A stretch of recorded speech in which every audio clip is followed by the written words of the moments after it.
Les maisons que j'avais, on me les a prises. Il se trouva que les années furent néfastes.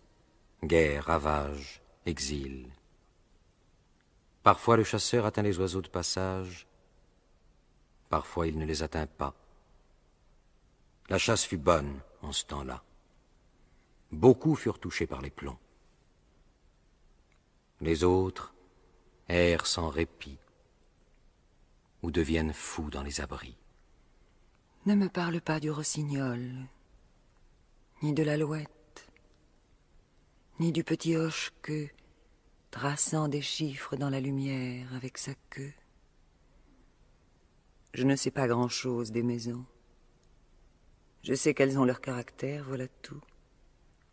Neuves au début, comme les petits enfants qui jouent dans les jardins avec les franges du soleil. Elles brodent des persiennes de couleur et des portes, étincelantes sur le jour.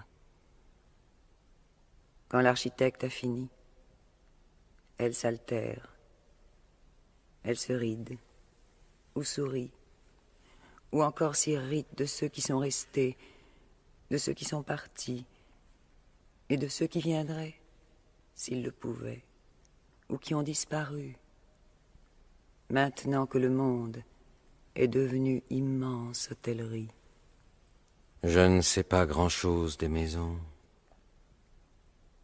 Je me rappelle leur joie et leur tristesse, parfois quand je m'arrête.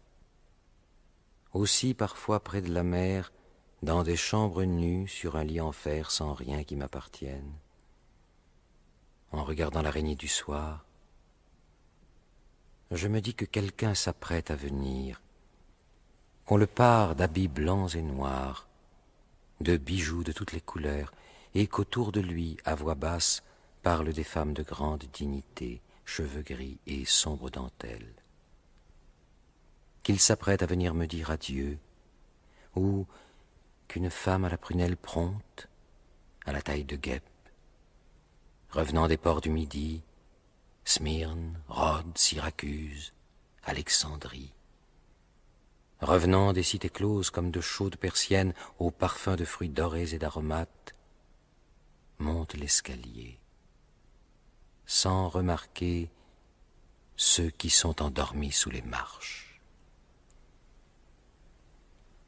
Tu sais, les maisons s'irritent facilement quand on les dépouille.